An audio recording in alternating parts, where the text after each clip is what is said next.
ගරු අර්චනා මන්ත්‍රීතුමාගේ ප්‍රශ්න පලාලි යුද හමුදා රෝහල ஸ்தாபித்த அந்த ஆமிக்காரருடைய அந்த வைத்தியசாலை மயிலிட்டி எல்லாம் விடுவிக்கப்படும் என்ற மிகப்பெரிய நம்பிக்கை இருந்தது. அன்றைக்கு தரப்பட்டிருக்க பதில்ல இவர்கள் சொல்லியிருக்கிறார்கள் எந்த பொதுமக்களும் ஆர்ப்பாட்டம் செய்யவில்லை. எனக்கு விளங்கையில செத்தா பிறகும் அரசியல் செய்யறதுக்கு அந்த இடங்களை வச்சு கொண்டு போய் சிங்கள மக்கள் வடக்குல காணியை பிடிக்கிறார்கள் என்ற ஒரு பெரிய பொய்யை உண்டு அதுக்குள்ள இருக்கிறாங்க. அந்த மக்களுக்கு என்ன பதில் சொல்ல போறீங்க? எங்க போய் அவர்கள் வாழ்ற இவர்கள் சுமந்திரன் அவர்கள் வந்து சொல்லிக்கார் தான் போட்ட வழக்குல நீதிமன்றத்துக்கு ஒரு மாதத்தில் நீங்கள் விடக்கூடிய உங்களுக்கு தேவை சுமந்திரனும் இங்கே சில கேன்சர் வந்து சாகாம இருக்கிற சிலதுகளும் உங்களுக்கு இந்த தமிழ் மக்களுடைய வலியை வச்சு அரசியல் செய்ய வேணும். அவ்வளவுதான் உங்களுக்கு தேவையா? ආරක්ෂක නියෝජ්‍ය අමාත්‍ය ගරු මේජර් ජෙනරාල් විශ්‍රාමී කරුණ ජයසේකර මහතා 2026 5/7 දින ගරු වෛද්‍ය රාමනාදන අර්චුනා මහතා විසින් ස්ථාවර නියෝග 27 2 යටතේ අසන ප්‍රශ්නට පිළිතුරු ලබා දීම. ගරු කතානායකතුමනි, ගරු අර්චනා මන්ත්‍රීතුමාගේ ප්‍රශ්න 12ක් තියෙනවා. ඒකේ පිළිතුරු ලබා දෙනවා. පළවෙනි ප්‍රශ්නේ පිළිතුර ත්‍රිවිධ හමුදාව ඔහු පෙන්වලා දීලා තියෙන අපි අත්පත් කරගෙන ඇති ඉඩම් කියලා අත්පත් කරගෙන නෙමෙයි අපි අවශ්‍යතාවය සඳහා භාවිතා කිරීම සඳහා තමයි අපි ඒ ඉඩම් ලබලා දීලා තින්නේ ලබාගෙන තින්නේ. ඒ විස්තරාත්මක ඉඩම් ප්‍රමාණය ශ්‍රී ලංකා යුද හමුදාව, ගුවන් හමුදාව, නාවික හමුදාව දැනට අපි ලබාගෙන තියෙන ප්‍රමාණය සහ භාවිතා කරන ප්‍රමාණය ඇමුණුම එක වශයෙන් විස්තර තියෙනවා. මම ඔබතුමාට ඒක ලබලා දෙනවා. ඒක සභාගත කරනවා. ඒ පළවෙනි ප්‍රශ්නේ පිළිතුර හැටියට. දෙවෙනි ප්‍රශ්නේ පලාලි ජාත්‍යන්තර ගුවන් තොටුපළද පිහිටා ඇත්තේ YATLL 2025 2276 දරන නව අනුරේඛනයෙහි සලකුණු කර ඇති ඉඩම් කොටස්වල මුළු භූමි ප්‍රමාණය වන අක්කර 774.98ක වූ ඉඩම් කොටස ඇතුළත. තවද මෙම ඉඩම් කොටස තුළ ගුවන් හමුදාව සහ සිවිල් ගුවන් සේවා අධිකාරිය හා ගුවන් තොටුපොළ හා ගුවන් සේවා සමාගම සමග ඒකාබද්ධව මෙම මෙහෙයුම් සිදු කරමින් පවතිනවා. නමුත් අලුත් ඉඩම් ලබා ගැනීමේ ක්‍රියාවලිය තුළදී සිවිල් ගුවන් සේවා අධිකාරිය හා ගුවන් තොටුපොළ හා ගුවන් සේවා සමාගම හා ගුවන් හමුදාවේ සීමාවන් වෙන්වෙන් වශයෙන් නිර්ණය කිරීමේ කටයුතු මේ වන විට සිදු කරමින් පවතිනවා. තුන්වෙනි පිළිතුර ප්‍රශ්නයට පිළිතුරු ශ්‍රී ලංකා ගුවන් හමුදාව විසින් ඉඩම් අක්කර 774.98ක ප්‍රමාණයක් තමයි දැනට පාවිච්චි කරන්න. අර ඉස්සලා මේ ප්‍රශ්නේ පිළිතුරේ සඳහන් කරලා තියෙන පරිදිම. හතරවෙනි ප්‍රශ්නයට පිළිතුර වර්තමාන ඉඩම් ලබා ගැනීමේ ක්‍රියාවලියට සමගාමීව යාපනය ජාත්‍යන්තර ගුවන් තොටුපොළේ අනාගත සංවර්ධනය සඳහා ඉඩම් අවශ්‍යතාවය සම්බන්ධයෙන් මැනුම් කිරීමේ අවශ්‍ය ඉඩම් ප්‍රමාණය පිළිබඳව සිවිල් ගුවන් සේවා අධිකාරිය විසින් සිදු කරන ලද ඉල්ලීමට අනුව ගුවන් හමුදාව මගින් වාර්තාවක් ආරක්ෂක අමාත්‍යාංශය වෙත යොමු කරලා තිනවා. එහිදී වර්තමානයේ පලාලි ගුවන් තොටුපොළ හා ශ්‍රී ලංකා ගුවන් හමුදාව භාවිතා කරන සීමාවෙන් ඔබට ඇති ඉඩම් ලබා ගැනීම පිළිබඳව ඉඩම් අමාත්‍යාංශය, මිනින්දවරු දෙපාර්තමේන්තුව, ශ්‍රී ලංකා යුද හමුදාව සහ ප්‍රාදේශීය ලේකම් වලිකාම උතුරු තෙලිප්පලේ සහ ඒකාබද්ධව කටයුතු සිදු කිරීම සුදුසු යයි අපි වාර්තා කරලා තියෙනවා. තවද ආරක්ෂක අමාත්‍යාංශයේ සිවිල් ගුවන් සේවා අධිකාරිය හා යාපනයේ දිස්ත්‍රික් ලේකම් එක්ක සාකච්ඡාවක් සිදු කර ඉඩම් කට්ටි නිශ්චිතව හඳුනා ගැනීමේ කටයුතු සිදු කිරීමටද කටයුතු කරමින් පවතිනවා. පස්වෙනි ප්‍රශ්නයට පිළිතුර මෙම ප්‍රදේශය තුළ හමුදාව විසින් වගා කටයුතු සිදු කරන්නේ නැහැ. කෙසේ වුවද නිලධාරීන් සහ හමුදා බටපිරිස සඳහා අවශ්‍ය ආපනශාලා සහ කර්ණමය පහසුකම් ආදී හමුදා ක්‍රමවේද අනුව සිදු කරනු ලබනවා. ව්‍යාපාර කටයුතු සඳහා මෙම ඉඩම් ලබා ගැනීමෙන් භාවිතා කරනු නොලැබේ. ප්‍රශ්නේ 7 පිළිතුර ශ්‍රී ලංකා යුද හමුදාව විසින් පවතින රෝහල සඳහා අත්‍යවශ්‍ය ගොඩනැගිලි ඉදිකරමින් සහ අලුත් වැඩියා කටයුතු සිදු කරමින් පවතිනවා. 8 වෙනි ප්‍රශ්නයට පිළිතුර පලාලි යුද හමුදා රෝහල ස්ථාපිත ඉඩම් ප්‍රමාණය අක්කර 27.9ක් වන අතර එම ඉඩම් කොටස පලාලි අධිආරක්ෂක කලාපය වෙත අයත් වත්මන් යුද හමුදාව වෙත වීදිමත්ව පවරා ගැනීමේ කටයුතු සිදු කරමින් පවතින අතර සම්පූර්ණ ඉඩම් ප්‍රමාණයද එහෙට ඇතුළත් වෙලා තියෙනවා. ප්‍රශ්නය 9 පිළිතුර ශ්‍රී ලංකා යුද හමුදා මගින් එම රෝහල සඳහා මේ වසරේ 2026 වසරේ වෙන් කර ඇති මුළු හමුදා වියදම පහත පරිදි වෙනවා. ඒ කියන්නේ රෝහලේ ඉදිකිරීම සේවාව ඉටු කිරීම සඳහා ඇස්තමේන්තුගත සම්පූර්ණ වටිනාකම රුපියල් මිලියන 99.3යි. රෝහලේ ඉදිකිරීම සඳහා මේ දක්වා වැය කරලා තියෙන ප්‍රතිපාදන ප්‍රමාණය රුපියල් මිලියන 55යි. රෝහලේ ඉදිකිරීම කටයුතු සඳහා 2026 වර්ෂයේ වෙන් කර ඇති ප්‍රතිපාදන ප්‍රමාණය රුපියල් මිලියන 42.11යි 1.1ක් වෙනවා. ප්‍රශ්නේ 10 පිළිතුර මෙම රෝහල මේ වන විටත් යුද හමුදා පරිහරණයේ පවතින ඉඩම් ප්‍රමාණයෙන් තුලම ඉදිකරමින් පවතිනවා. මේකට ජනතාවගේ කිසිම විරෝධයක් ලැබිලා නැහැ. ප්‍රශ්නේ 11 පිළිතුර ත්‍රිවිධ හමුදා පරිහරණයෙන් බැහැර කළ හැකි සෑම ඉඩම් කොටසක්ම නැවත අයිතිකරුවන්ට පවරා දීමට අවශ්‍ය පියවර ගැනීමට කටයුතු කරලා තිබෙනවා. ඒ වගේම හැකි සෑම ඉඩමක්ම නැවත සිවිල් ජනතාව වෙත ලබා දීමට කටයුතු කරමින් සිදු කරලා තිනවා. ලබා දීලා තිනවා සෑහෙන ඉඩම් ප්‍රමාණයක්. ප්‍රශ්නේ 12 පිළිතුර ත්‍රිවිධ හමුදා පරිහරණයට අත්‍යවශ්‍යයි හඳුනාගත් ඉඩම් කොටස් එකී පරිහරණයෙන් බැහැර කිරීමට මෙම අවස්ථාවේ හැකියාවක් නැහැ. ඒ සම්බන්ධව දන්වලත් තිනවා. නමුත් පලාලි මාර්ගයේ නැගෙනහිර ප්‍රදේශයේත් අපි අක්කර විශාල ප්‍රමාණයක් ලබලා දීලා තිනවා ගොවිතැන් කටයුතු සඳහා.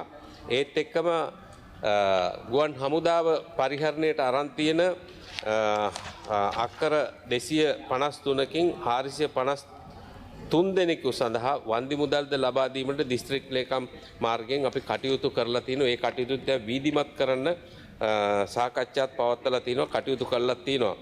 ප්‍රශ්නයේ 13 පිළිතුරු යුද හමුදා රෝහල ඉදිකිරීම සඳහා රජයේ මුදල් ප්‍රතිපාදන වෙන් කරලා තිනවා. ප්‍රශ්නයේ 14 පිළිතුර පලාලි යුද හමුදා රෝහල ස්ථාපිත ඉඩම් කොටස පහත සඳහන් කරුණු හේතුවෙන් යුද හමුදා පරිහරණයෙන් නිදහස් කිරීමට හැකියාවක් නොමැති බවයි අපේ අමාත්‍යාංශය දන්වන්නේ. මෙම ඉඩම් කොටස ඇතුළත් පලාලි අධිආරක්ෂක කලාපය තුළ වත්මනෙහි යුද හමුදා විසින් පරිහරණය කරනු ලබන සම්පූර්ණ අක්කර 1661ක් ඉඩම් ප්‍රමාණය යුද හමුදා වෙත වීදිමත්ව පවරා ගැනීමේ කටයුතු සහ ඉඩම් හිමි සිවිල් ජනතාව වෙත වන්දි මුදල් නිරවල් කිරීමේ කටයුතු මෙම අමාත්‍යාංශය සහ කෘෂිකර්ම පශු සම්පත් ඉඩම් හා වාරිමාර්ග අමාත්‍යාංශය යටතේ සිදු කරමින් පවතිනවා. මෙම රෝහල මගින් යාපනයේ සහ කිලිනොච්චි දිස්ත්‍රික්කයේ ආවරණය වන පරිදි එම බල ප්‍රදේශයෙහි ස්ථාපිත සියලුම යුද හමුදා කඳවුරුවල රාජකාරී කරනු ලබන යුද හමුදා සමාජිකයන් වෙත අවශ්‍ය සියලුම වෛද්‍ය පහසුකම් ලබා දීම සහ හදිසි ප්‍රතිකාර අවශ්‍යතාවයන්හිදී නාවික හමුදාවේ සහ ගුවන් හමුදාවේ සමාජිකයන් වෙතද අවශ්‍ය වෛද්‍ය ප්‍රතිකාර ලබා දීම සිදු කරනු ලබනවා. ඉල්ලුම් කරනු ලබන ඉඩම් කොටසට ඉතා ආසන්නයේ පලාලි ජාත්‍යන්තර ගුවන් තොටුපොළෙහි ගුවන් යානා ගුවන්ගත කරනු ලබන කලාපය පිහිටා තිබීම හේතුවෙන් සහ එහි ආරක්ෂාවට මෙන්ම ජාතික ආරක්ෂාව වෙනුවෙන්ද යුද හමුදා වෙත උපයාමාර්ග හා උපක්‍රමික වශයෙන් මෙම යුද හමුදා රෝහල ස්ථාපිත ඉඩම් ප්‍රමාණය යුද හමුදා වෙත අත්‍යවශ්‍ය බවයි අපි දන්වා සිටින්නේ. බොහොම ස්තුතියි. ගරු මන්ත්‍රීතුමා පැහැදිලி කර ගැනීමට சபாநாயகர் அவர்களே, எனக்கு ஒரு மிகப்பெரிய நம்பிக்கை இருந்தது. எங்களுடைய பிரதி அமைச்சர்கள் ஜாழ்ப்பாணம் வருகின்ற போது வலி வடக்கு காணிகள் கிழக்கு பகுதிகள் அந்த ஆமிக்காரருடைய அந்த வைத்தியசாலை மயிலிட்டி எல்லாம் விடுவிக்கப்படும் என்று மிகப்பெரிய நம்பிக்கை இருந்தது. ஆனால் இன்றைக்கு தரப்பட்டிருக்க பதிலில் இவர்கள் சொல்லியிருக்கிறார்கள் எந்த பொதுமக்களும் ஆர்ப்பாட்டம் செய்யவில்லை. எனக்கு விளங்கையில் எனக்கு உங்களில் இருக்கிற நம்பிக்கை போயிட்டு அவ்வளவுதான். தமிழ் மக்களும் உங்களில் இருக்கிற நம்பிக்கையை நீங்களே எடுத்துக்கொள்றீங்கள். நீங்களே சொல்கிறீங்கள் வைத்தியசாலையை விட மாட்டோம் என்று சொல்கிறீங்கள், வலிகிழக்கு காணிகள் விட மாட்டோம் என்று சொல்கிறீங்கள். அதே நேரத்தில் மயிலிட்டி அந்த ஆமி கேம்பை விட மாட்டேன்றீங்கள். ஆகவே இங்கே சில பேர் இருக்கணும் ஐயா, சாகும் பிறகும் கேன்சர் வந்த பிறகும் செத்தா பிறகும் அரசியல் செய்கிறதுக்கு அந்த இடங்களை வச்சு கொண்டு நான் நினைக்கிறேன் தமிழ் மக்களில் நீங்கள் எடுக்கிற முடிவுகளில் இருக்கிற பிள்ளையான விடயங்களை வச்சுக்கொண்டு இவங்க சாகும் வரைக்கும் ஏற்கனவே கேகேஎஸ் வந்து எப்படி வித்து துளைச்சாங்களோ பரம்பரையா அதே மாதிரி இப்போ இவங்க இந்த விடயத்தை வச்சுக்கொண்டு சாகும் வரைக்கும் அரசியல் செய்வாங்க. அதான் நடக்கும். இந்த அரசியல்வாதிகள் வந்து உங்களுடைய இந்த சின்ன தவறுகளால் இதையே தமிழ் மக்களுக்கு இடையில கொண்டு போய் சிங்கள மக்கள் வடக்குல காணியை பிடிக்கிறார்கள் ஒரு பெரிய பொய்யை உண்டு அதுக்குள்ள அனுப்பி கேன்சர் வந்து செத்தா பிறகு அரசியல் செய்வாங்க. ஆகவே சிந்தியுங்க. பல தடவை உங்கள்ட்ட கேட்டிருக்கிறோம் நாங்கள் தயவு செய்து சிந்திங்கோ காணி பிடிக்கிற விடயங்கள் தொடர்பாக கதைக்கிற போது யோசித்து கேட்க சொல்லி சரியான கவலையாக இருக்கிற நேரடியாக கேள்விக்கு வருகிறேன் கௌரவ சபாநாயகர் அவர்களே. நீங்கள் சொல்லியிருக்க வைத்தியசாலையை விட மாட்டோம்ண்டு அங்கே விவசாயம் செய்யறேன்னு சொல்லியிருக்கீங்க. வாழைத்தோட்டம் தென்னந்தோட்டம் எல்லாமே இருக்கிறது. ஆகவே அங்கே இருக்கிற அந்த போராடுகிற மக்களை இவர்கள் தான் பாவிக்கிறார்கள், வேற ஒருத்தரும் இல்லை. இவங்களை பாவிச்சு ஒரு 30 பேர் இருந்து சண்டை பிடிக்கிறாங்க. அந்த மக்களுக்கு என்ன பதில் சொல்ல போறீங்க? எங்க போய் அவர்கள் வாழ்றது? அவ்வளவுதான். அந்த மக்களுக்கு என்ன பதில் சொல்ல போறீங்க? அப்ப நீங்க காசு கொடுக்க போறீங்களா? அப்ப சுமந்திரன் அவர்கள் வந்து சொல்லியிருக்கார், சுமந்திரன் அவர்கள் வந்து சொல்லியிருக்கார் தான் போட்ட வழக்குல நீதிமன்றத்துக்கு 1 மாதத்துல நீங்கள் விடக்கூடிய காணிகள் அளவை சொல்றேன்னு சுமந்திரன் சொல்லியிருக்கிறார். ஆக உங்களுக்கு தேவை சுமந்திரனும் இங்கே சில கேன்சர் வந்து சாகாம இருக்கிற சிலதுகளும் உங்களுக்கு இந்த தமிழ் மக்களுடைய வலியை வச்சு அரசியல் செய்ய வேணும். அவ்வளவுதான் உங்களுக்கு தேவையா? இப்படியே இந்த பிரச்சனையை தமிழ் மக்கள் சிங்கள மக்களுக்கு இடையில கொண்டு போக போறீங்களா காலங்காலமா? தயவுசெய்து சொல்லுங்க. ගරු නියෝජ්‍යමාත්තුමා. අගරු කතානායකතුමනි, ඔබතුමාගේ මං හිතන්නේ දේශපාලන කටයුතු සම්බන්ධ වෙන්න ඇති එහෙම කියන්න ඇත්තේ. නමුත් අපේ දේශපාලනේ එහෙම නැහැ. අපි හරි වගකීමෙන් මේ කටයුතු කරන්නේ. මේ දෙන පිළිතුරුත් ඒ සම්බන්ධවයි දෙන්නේ. ඔබතුමාගේ දැන ගැනීමට මං කෙටියෙන් කියන්න 2009 අපි ඒ සංග්‍රාමයේ අවසන් වුණාට පස්සේ මේ දක්වා 2009 ඉඳලා උතුරු සහ නැගෙනහිර ගත්තොත් අක්කර 64,663ක් අපි දැනට නිදහස් කරලා තියෙනවා. එතකොට ඒ වගේම තමයි නාවිකවම ඉන්න මම මේ කතාව මගේ ඒක තමයි මේ කියන්නේ. ඉන්න කොහොමද පිළිතුර තාම ඉවර කරන්නේ. නාවික හමුදාව ගත්තොත් අක්කර 2706ක්. ඒ වගේම ගෝවන් හමුදාව ගත්තම 3391ක්. මුළු ගාන 68000ක්. ඒ කියන්නේ 2024 අවසාන මාසයේ සිට මේ දක්වා ගත්තම අපි නිදහස් කරලා තියෙනවා. ඒ කියන්නේ 2024 ඉඳලා 2026 ජනවාරි වෙනකන් අක්කර 692ක්. ඒ කියන්නේ අපි බලයට පත් වුණාට පස්සේ ඒ වගේම මේ අවුරුද්දේ මුල සිට මේ දක්වා අක්කර 377ක් යුද නාවික සහ ගුවන් හමුදාවේ මොකුත් නිදහස් කරලා නැහැ. ඉදිරියටත් තව 243ක් අක්කර නිදහස් කරන්නත් අපි කටයුතු සලස්වගෙන යනවා.